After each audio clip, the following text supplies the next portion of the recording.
I tended to title that, and I don't know why I put the wrong title up there. I tended to title it, "The King Has No Clothes On." But the king's new clothes work too, I guess. You're all familiar with the story. We're going to hear a little more about it in a minute. From an early age, from a little child, a child needs approval. That's why when they take the first steps, we say, "Hey, good," we applaud, the little child gets excited. They need that approval. And when they start getting potty trained, parents get excited, and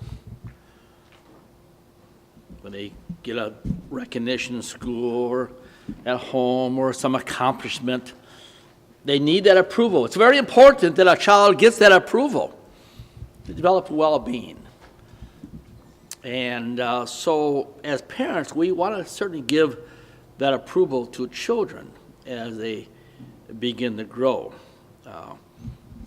When they ride the bike for the first time and they take off the training wheels, you clap and excited. I hope you do anyway, because the child needs that. And not just that, but older people too. We all need a sense of approval. Every one of us. I'm going to pick on Freeland for a minute. How would Freeland felt if every time a guy walked out of a barber shop said, "Boy, that's really a bad haircut, Freeland"? I'll tell you, it wouldn't take too many, and Freeland's going to start feeling really depressed. And I know he likes people to say, "It looks great, looks good, thank you." We all need that. No matter what profession we do, no matter what job we have, whether we're washing dishes or whether we're mowing the lawn or whether we're working in the store or we're working for a company or we're selling something over the counter, we like the idea that people appreciate what we do. Don't fool yourself thinking, "Well, I'm a man, I don't need it. I forged my own way through life." People need that approval. We all need it. No matter how old or how young we are, we need to have the compliment of a child, "Well done." It's something we need. That is why choosing friends is so important. Because friends help us to determine what is good or what is bad. How many lives are ruined because they picked the wrong friends? I remember as a child, about 6 or 7 years old, I don't remember the incident. I just remember my mom and dad calling me up to the side and says, "That is not somebody you want to hang out with." "Oh, why? He's a good guy." And I remember my parents almost forbidding me hanging out with that kid. I don't know why today. I have no idea why today. Picking friends is important. And we have a hard time doing that because we might pick a friend who's given us approval. If we have the right friends, they're going to give us approval for the right things. But if we have wrong friends are going to give us approval too. But wrong friends will give us approval for what? The wrong things. They're all giving us approval. And we like it. So we pick the wrong friends, and they're approving of what we do. We feel good about it, so we keep doing it. Because we got approval of our friends who really are not really good friends. And then we don't always understand what friends are. There are other friends we have. We think of a friend as this person who walks around and he's our friend. But we bring other friends into our lives that we don't normally think of as friends, but we bring them into our lives anyway. We bring TV into our life. We make TV our friend. We bring hobbies into our life, and these hobbies become our friends. We bring movies into our life. These movies become our friends, and books, and talents, and the talents we develop all become our friends. That's why you've heard me say The two main things that'll change you from what you are today and what you're going to be in 5 years from now is the friends you have and the books you read. Because they have just powerful influence upon our lives. As adults, we sometimes have to unlearn old principles and relearn new ones.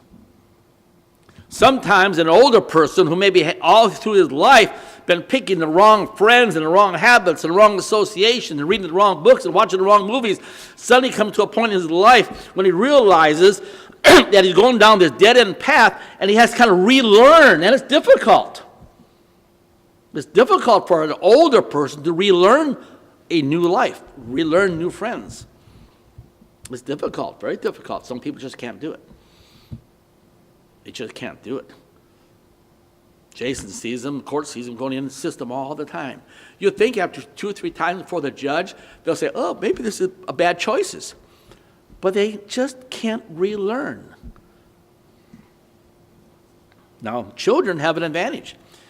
Because if they can be trained when they're little, and that's the responsibility of parents, if they be trained as a child to pick good friends, good habits, good associations, good movies and books and talents and so forth. If they can be trained in those things when they're a child, then they learn those things as they grow. They become part of their nature. That's why the Bible says, raise a child in the way he should go. When he's old, he will not depart from it. Why won't he depart from it? Because he's been ingrained with it all his life. He doesn't know anything different. And so, it's very important. Because approval is like a drug. We all need approval. We need it continually and constantly. Everybody you see walks around, and you may not see it. You may not see it. But every person walks around with a sign on their forehead. And that sign is going to you. And that sign says, make me feel important. Every person has that need to feel important. So all those friends that we have, the TV and the movies and the hobbies, all those things, all those associates we bring into our lives, helps us make decisions, gives us approval perhaps. And as a child and growing up, receiving those things, it helps steers them in the right direction. And when the opposition comes, when evil, you might say, comes upon him, he's already been, you might say, guided in the right pathway. And to reject something that is wrong becomes an easy decision. Becomes an easy decision. For a person who never had that growing up, to reject something that is wrong becomes a very hard decision.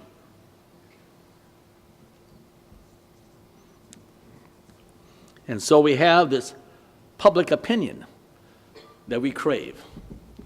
We crave this public opinion, either from isolated cases or from the people in the whole. We crave it. We all need it. We all need approval. But we need to make the right decisions based upon the right friends that we have. Now, public opinion, we see here in the world, presents itself as a very powerful thing. We have the massive public opinion that surrounds us that forces individuals, forces people who should know better, forces them to make wrong decisions, or forces them to go down pathways they know that are not the best for them, but they can't buck public opinion. They can't go against public opinion.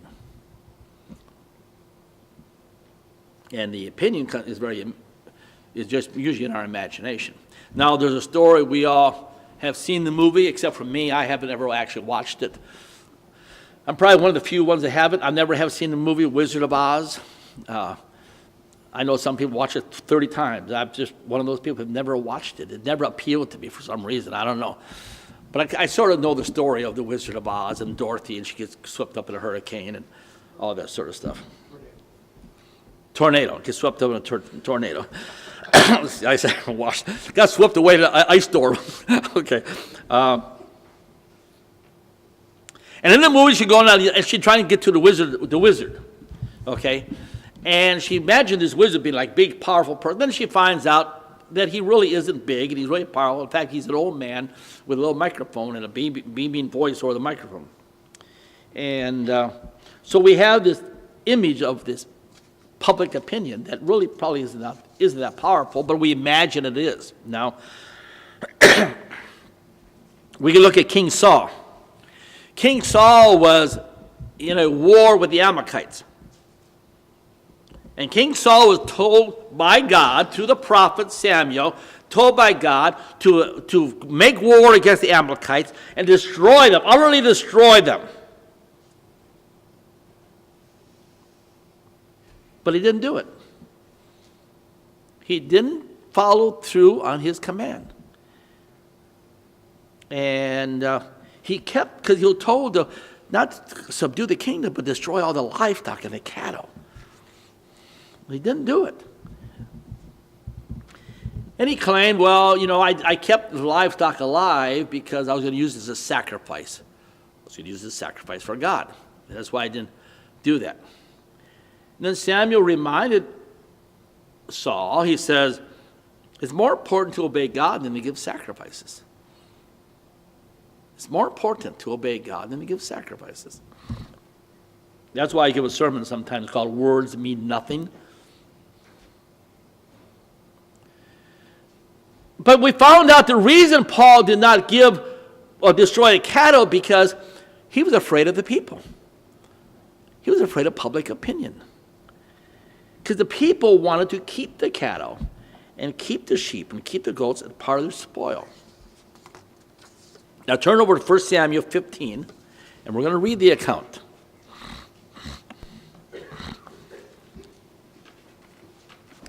First Samuel 15, verse 18.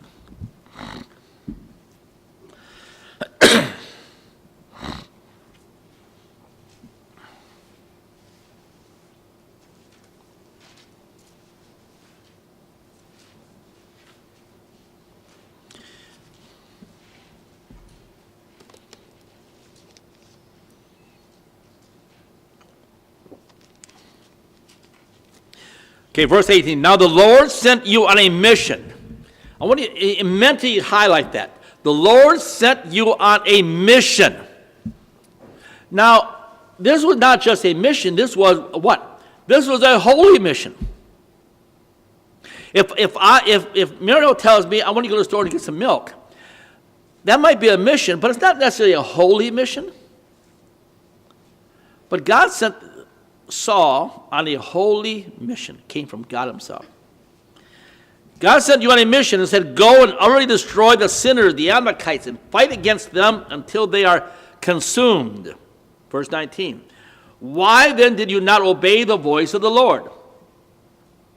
Why did you swoop down on the spoil and do evil in the sight of the Lord? Verse 20. And Saul said to Samuel, but I have obeyed the voice of the Lord and gone on the mission on which the Lord sent me and brought back Agag, king of the Amalek. And I've utterly destroyed the Amalekites. But the people took the plunder and sheep and oxen, the best of the things which they should have been utterly destroyed, to sacrifice to the Lord your God in Gilgal. Verse 22. So Samuel said, has the Lord as great delight in burnt offerings and sacrifice as obeying the voice of the Lord? Behold, to obey is better than sacrifice, and to heed them than the fat of rams. For rebellion is as a sin of witchcraft, and stubbornness is iniquity and idolatry. Because you have received the word of the Lord, he also has. Because you have rejected the word of the Lord, he has also rejected you from being king. Then Saul said to Samuel, I have sinned. Now, repenting didn't change the judgment. Some people think by repenting, the judgment is going to change. Not necessarily. I have sinned, for I have transgressed the commandments of the Lord and your words, because I feared the people and obeyed their voice. So Saul was sent on a holy mission, but he feared the people and he didn't do the mission. That's simple. Listening to public opinion is always a bad idea, especially when more issues are at stake. Getting the approval of the public is not necessarily a good thing. We need to have approval. Everybody needs approval. But Saul was seeking the approval of what? The people rather than the approval of God. So everything we do, everything children are taught to do, should have one end game. Everything we do as adults, but as children and being guided, everything they're guided to do, everything they're taught to do, a child should be taught in every aspect. They should be taught one thing. Does this have a purpose in serving God? Just that simple. Does it have a purpose in serving God? Children be taught and framed with that mentality from growing up. Does this have a purpose in serving God? If it doesn't, then it's kind of a foolish road to go down. Now, adults, we have to make this decision mentally every day, perhaps. But children, it should be taught so it becomes second nature. Paul says in 1 Corinthians, whatever you do, do it to the glory of God.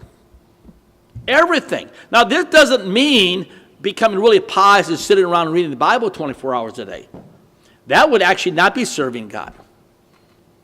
Those people want to go to a monastery to spend 24 hours a day. That's not serving God. That's serving themselves. Serving God, and it means being a full, well-balanced person engaged in the world, being engaged in life. Not being sinful, but being engaged in life. A full, developed, well-balanced person. Can then have influence in his community, influence his work associates, influence wherever he travels. So doing things that you might not think is godly, if it helps you be a well-balanced person under the prescription of God's guidance, that is serving God.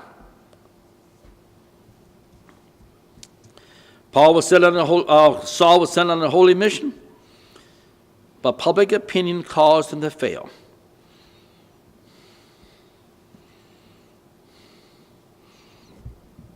And what happened? He lost his crown. He lost his crown. Now, there are those who want to disengage us from our mission. They want to disengage us. They don't want you doing your mission.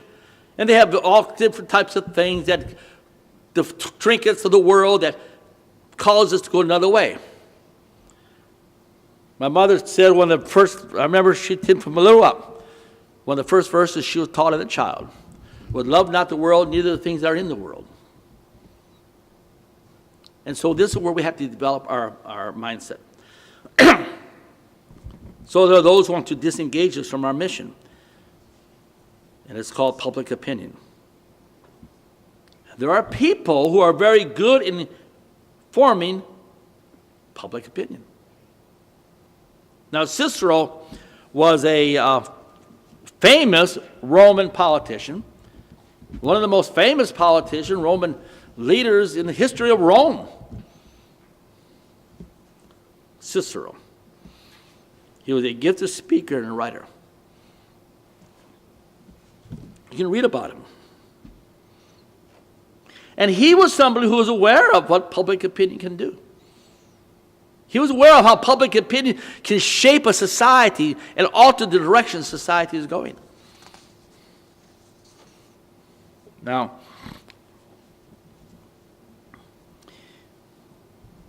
a few years before the birth of Christ is when he lived. And he was aware of the Jewish influence in Rome. Now, on a side note, okay, we always see the movies about the Romans, how they really were brutal upon the Jews, you know. And of course that helped create the persecution complex. But the Pharisees, who were around before the time of Christ, Before the time, the Pharisees actually conspired with Rome to conquer Palestine. A lot of people aren't aware of that. They were in league with Rome. And Bernard Lazare, who was a well-known Zionist who died 100 years ago, he said that Rome actually was afraid of the power of the Pharisees. So this idea that the Pharisees were mistreated, this is probably why Pilate was inhibited by the power of those Pharisees demanding the death of Christ. So, here's what Cicero said. He lived before Christ. And this Pharisaical religion, the conspiratorial religion that helped defeat and conquer the land given to the children of Abraham, they're influential all through the Roman Empire, the Pharisees. And he says, at Rome, where they lived in considerable numbers, the Jews were as firmly united as in the cities of the Orient. This is what Cicero says. Thanks to their solidarity, they had acquired at Rome, as in Alexandria, such power that, compare this with the world today and politics of America today. They had acquired in Rome and Alexandria such power that political parties were afraid of them. How many politicians running for office today are afraid of the power of world Jewry? Nothing has changed. We're afraid of them and sought their support. That's why they make trips to the American Israel Political Affairs Committee every time they run for office. They got to do the bow, and they go to Jerusalem. They got to put a little beanie cap and bow before the Wailing Wall. This tiny, tiny, tiny, tiny number of people has enormous power. Political parties were afraid of them and sought their support. You know how great is the multitude of the Jews, how firm their union and their sympathy, how striking, and he's amazed by this. But listen, we can understand his amazement because we see it today. How striking their political skill and their sway over the crowd in the assemblies. He said, this is really amazing. Look at the power these people have, whether in the assemblies or political parties. And we sit here today, 2,000 years later, and we're sitting looking at the same thing, and we're just amazed and shocked that little tiny number of people have such enormous political power. They sway public opinion. Tacitus, who lived shortly after Christ, he made this comment. They, referring to the Jews, are bound together, and we see this even today, they are bound together by indissoluble bonds, by the ties of loving sympathy. Oh, we're just the poor Jews. We're always persecuted. Nothing has changed in 2,000 years, and public opinion is formed against us.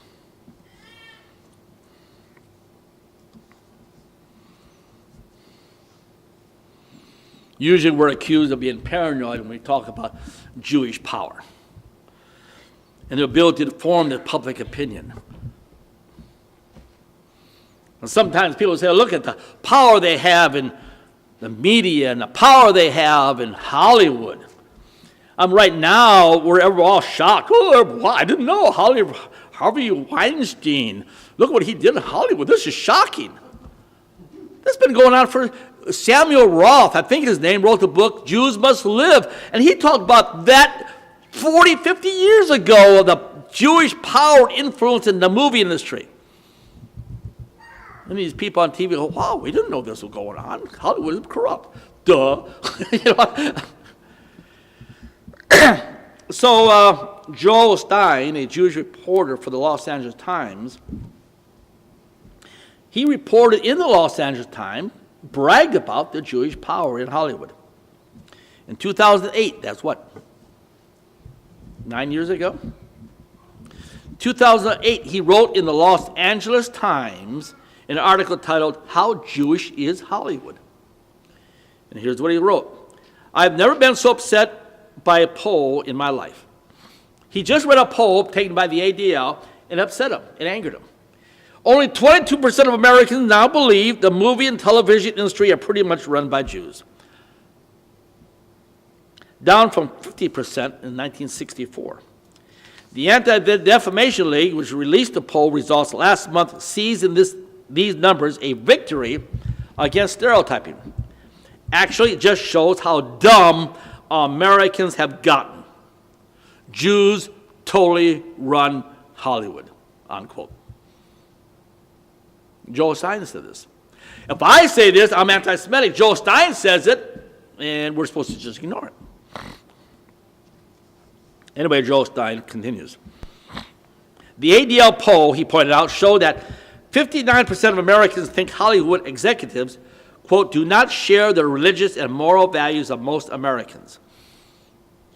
And 43% think the entertainment industry is waging an organized campaign to weaken the influence of religious values in this country. He said, I don't care if Americans think we're running the news media, Hollywood, or Wall Street, or the government. I just care that we keep running them. Why?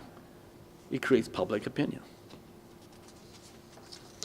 Now, public opinion is shaped by our thoughts and ideas and many things. Public opinion shapes our thoughts on marriage, on music, on guns. You know, weapons are now not just guns, they're assault rifles. That's what they are. They're assault rifles. They're not defense rifles. They're assault rifles. And they form an opinion on abortion, and private property, and business, and smoking, and all kinds of other things. All kinds of things, good or bad, they form our public opinion. It shapes our public opinion, shapes our thoughts on political candidates, on health, our foreign policy, on taxes and a war. Public opinion shapes all these things. We might not like it, but it does. I remember watching an interview here, this 15, 20 years ago. And I asked this person, said, does the news media shape your opinion on political candidates? This person said, no.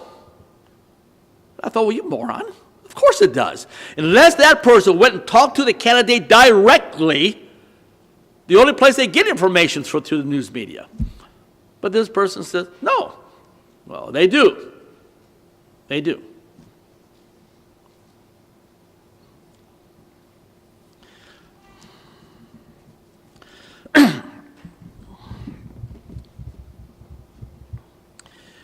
But we learn from the Bible that public opinion really shouldn't matter to us. It shouldn't matter. It does, but it shouldn't matter. Our relationship to God and our relationship to our people is what's really important. Nothing else really matters. Our relationship to God and our relationship to our people. There are conservatives who fight all kinds of issues in the world, issues that we agree with, issues that we have sympathy with. They fight issues on taxes and fight against gun control and out-of-control federal government. We understand that. And even though they work on those issues that are politically in agreement with us, and they have a political ideology that we agree with, they don't want to bring up the issue of race. Why? Because they're afraid of public opinion. They think public opinion will turn on them. The little man behind the curtain, like in The Wizard of Oz with the booming voice. They think public opinion larger than it really is. And going against public opinion can get you in trouble. It can get you in lots of trouble. We can read about the apostles getting in trouble with the Jews and being hauled before the courts. We can read about Jesus Christ getting in trouble. We can read about Stephen, who got in trouble and they stoned him. So public opinion gets you in trouble. We read the faith chapter, Hebrews 11, all the saints of God and how they stood as a witness. How prophets were stoned and so on. Public opinion going against public opinion can get you in trouble.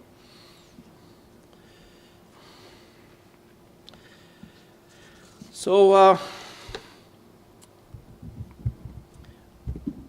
And we've all seen these images of Jesus Christ sitting on a real rock, and he had got a little dove sitting on his shoulder, and a halo, of course. And then he's surrounded by all the little children, the little black children, the little Asian children, little white children, little Indian children with a feather and hat, all these things. I don't know how all these little foreign, racially alien children got into Palestine to surround Jesus, but in the pictures you see, there they are. Yeah, they're all there, all the black children, the Asian children, and the Indian children, the Mexican kids are all sitting around Jesus.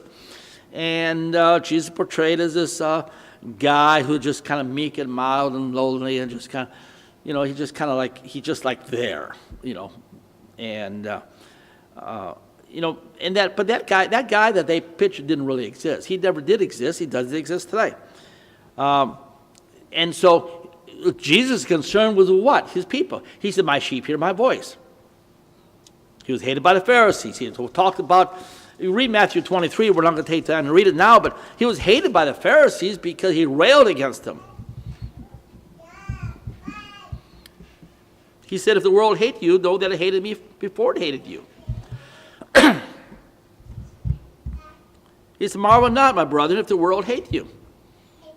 And yet we wonder why. We whine and we moan because somebody flips us off going down the street, and most of us don't even have those things happen. We're just kind of afraid. Well, maybe not us here, but just people in general are just afraid that all kinds of terrible consequences are going to happen to them if they somehow identify themselves as a white nationalist or even sympathetic to our cause. The vast majority of churches don't teach loving our people. They teach loving God, but then they teach to hate our people. Now, I know the church pastor's not going to tell you that. I know if you go down to First Baptist Church or brand new church down here or the other, they're not going to say that they hate white people, but they do. They do, even though they'll never say it, and they'll never admit it. If I'm sitting at home, or if you're sitting at home one night and somebody breaks into your home with the intent purpose of harming your husband, whoever the case may be, or children, or somebody you love, they came in for the express purpose to harm and destroy those you love. And you're aware of that. And you sit back on the couch and says, I don't want to be involved. Would that be hatred? I don't want to be involved. I know my kids are in the bedroom, and I know he's going to go in there and drag him out the back door and drag him off into the woods, but I don't know. It's just, I don't want to be involved. That would be hatred. Would he say he hates his child? No, he would never say that. But does the action display hatred? Yes. And the actions of 90% of our church today display what? They display 9%, 99%. They're probably higher than that. They display hatred for our people. They don't want to offend anybody. They don't want to offend Muslims. They don't want to offend Jews. They don't want to offend American Indians. They don't want to offend anybody. They don't want to talk about white genocide. They don't want to do any of these things. Why? Because it might offend them. We can't win them to Christ if we offend them. So we have to be politically correct. Don't want to be offensive. We just got to pretend we're stupid. The same issue about this issue with race. We hear people say we got to wake people up. People are awake. Don't kid yourself. They are awake. They just don't have any motivation. They're awake. Even liberals are awake. Even probably most preachers are awake. That's why they avoid the wrong exits on the freeway. They know where the crime is coming from. They know it. They know that billions of dollars a year is wasted on the giveaway programs in the black community. They know that. They know all the money sent to Haiti and Africa and South America is wasted. They know that. They know all our inner cities are falling apart. They know that. They know that the only way to get more blacks or other minorities on the police and fire departments and in colleges and government jobs to lower test scores. They know that. They know that when minorities move into neighborhoods, crime goes up and their children are no longer safe. They know that. That's why they move. That's why they move to Harrison and other places like Harrison. But even though they know all of this, it's easier to keep their mouth shut because that is what everybody else is doing. That is what everybody else is doing. It's easier, as I said last week, to take the blue pill. It's easier to go along with the crowd. Why? Because they fear the people, just like King Saul. Everyone sees the obvious. Everyone sees the obvious. But no one is willing to say the obvious. Now I'm going to read a story. You're all familiar with it. I'm going to try to close here very quickly. The emperor's new clothes. Many years ago lived a king who was very proud of himself. He thought he was the most handsome and brilliant king who had ever lived. He would spend hours in front of the royal mirror admiring his beauty. He wore only the finest clothing, and each and every day he demanded something beautiful to wear. One day, two strangers came into the town. The men said they were tailors that made only the finest clothing for only the most important people. The men were good at telling wonderful stories and of the exquisite clothing that they made for only the most important people. When the king heard about these men and their wonderful stories, he insisted that the men be brought to him and commanded that they make for him a beautiful new royal garment that was so wonderful that no one would be worthy to wear such a garment except for the king himself. The men told the king they indeed could make such a garment that only the king would be worthy to wear.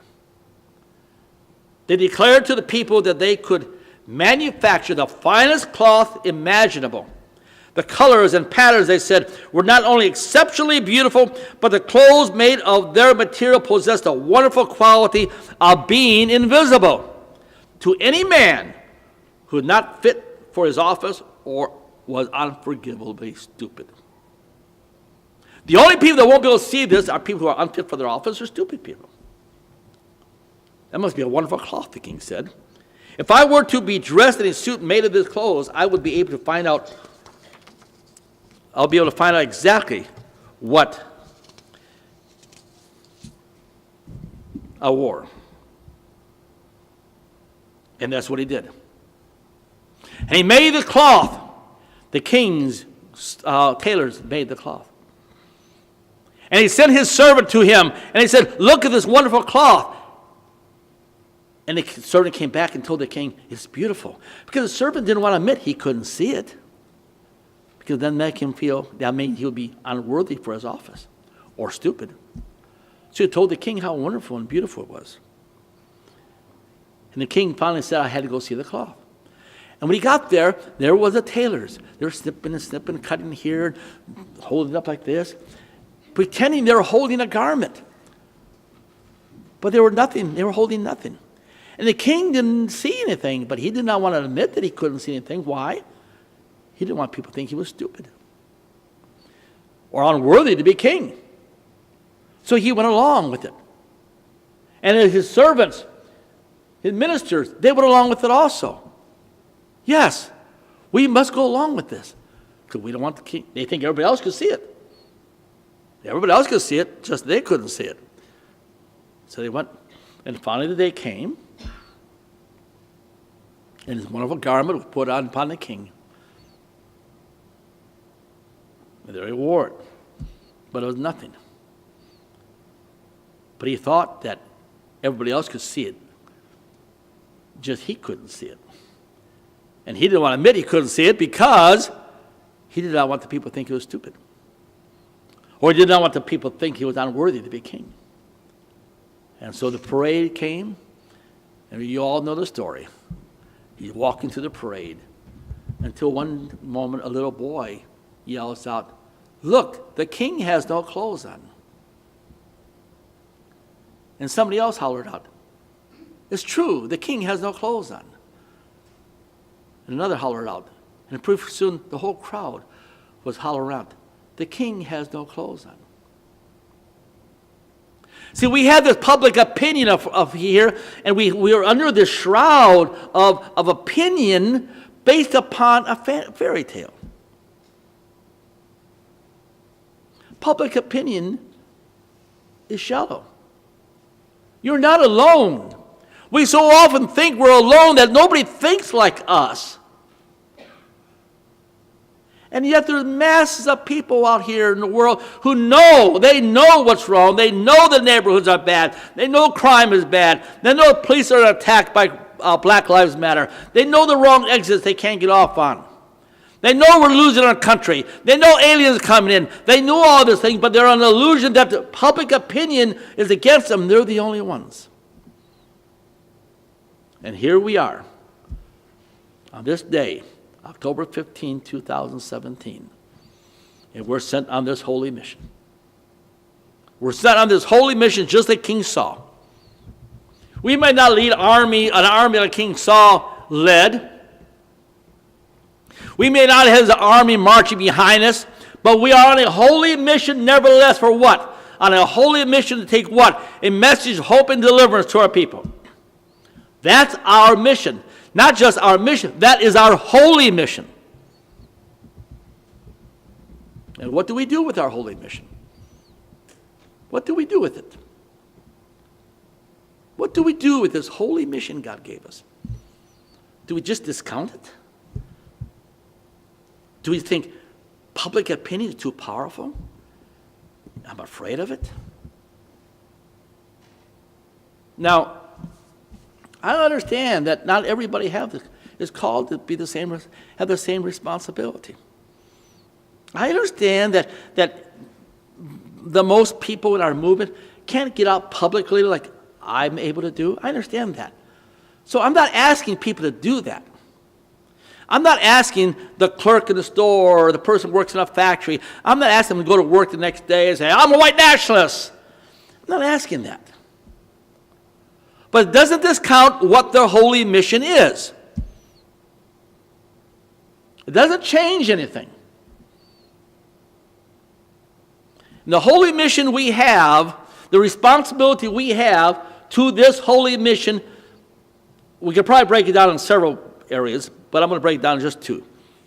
The number one responsibility we have in our holy mission is, number one, is to ensure that we personally are living lives that are pleasing to God. Living a life that brings, if we're a child of the King, if we're a representative of the King, if we're a representative of the holy mission, then should our lives not reflect that? Should we not have people say to us, "I might not like your politics, but I like you," or "I know you're an honest person," or "at least there's nothing that we can't find any dirt on you"? Just shouldn't our lives give that example? And the answer is yes. We, in our mission, need to live lives that will be complementary to the mission we're involved in. And two, our mission then is what? That we fulfill the responsibilities of members of the church and our calls to support this cause. That comes in the tithing. We have that responsibility. Everybody can't get out and stand on the street corner. But people need to understand their responsibility, just like those women and men who didn't go to war, the home front, who during that time of that Second World War, and every war for that matter, do all the things necessary at the home front, sacrificing things at the home front, sacrificing, I don't know what all they did. They collected fat from their lard, and I don't know if we don't eat pig, but nevertheless, that's what they did. They collected the fat and drained the fat and took it to the meat market, and that was used somehow in the battles and the wars. Every single person has a responsibility on the home front to do their part. And we have that responsibility also, to do our part to keep the voice of White Christian Revival going out to our people, to let them know they are not alone. That is only a little old man behind a curtain that is hollering at them.